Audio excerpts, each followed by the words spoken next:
எக்ஸை வச்சுட்டு ரொம்ப சிம்பிளாக கிட்ஸுக்கெல்லாம் பிடிச்ச மாதிரி ஒரு எக் ரைஸ் பண்ணலாம். அதுக்கு ஒரு பேனில் கொஞ்சமாக எண்ணெய் ஊற்றிட்டு கொஞ்சமாக பட்டர் சேர்த்துட்டு எண்ணெய் நல்லா காஞ்சதும் நம்ம உடச்சி வச்சுருக்கிற எக்ஸ் எல்லாம் வந்து அதில் சேர்க்கணும். இந்த மாதிரி டிஷ்ஷஸ் பண்ணும்போது உடனே வந்து டிஸ்டர்ப் பண்ணாமல் ஒரு 5 to 8 செகண்ட்ஸ் வந்து எக்கை வந்து அப்படியே விட்டுறணும். அதுக்கப்புறம் கொஞ்சமாக பெப்பர் தூள், அதுக்கு பாதி ஜீரகத்தூள் சேர்த்து நல்லா வந்து ஸ்க்ரம்பிள் பண்ணணும். நம்ம எக் பொரியல் புர்ஜிலாம் பண்ணுவோம் தெரியுமா, அந்த மாதிரி நல்லா ஸ்க்ரம்பிள் பண்ணிவிட்டு அதுக்கப்புறம் அதில் கொஞ்சமாக கொத்தமல்லி இலை சேர்த்துட்டு அது மேலே கொஞ்சம் கொஞ்சமாக ரைஸ் நம்ம ஆட் பண்ணணும். எல்லா ரைஸும் ஆட் பண்ணதுக்கப்புறம் அதுக்கு மேலே கொஞ்சம் கொத்தமல்லி, பெப்பர் தூள், ஜீரகத்தூள் சேர்த்து உப்பு சேர்த்து நல்லா கிளறி விடணும். இந்த மாதிரி கிளறி விடும்போது அந்த எக்ஸோட ஃப்ளேவர்லாம் நல்லா அந்த ரைஸில் இறங்கும். அந்த பெப்பர் காரம் வந்து வேறு லெவல் டேஸ்ட்டாக இருக்கும். ஒரு மாதிரி சுடு சுடு சாப்பிடும்போது இன்னும் செம்மையாக இருக்கும் இந்த சாதம். இது ரொம்ப சிம்பிள் அண்ட் ஈஸியான டிஷ் தான்.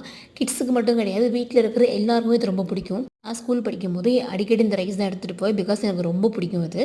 இது கூடவே ஏதாவது மசாலா சர்வ் பண்ணால் வேறு லெவலில் இருக்கும்.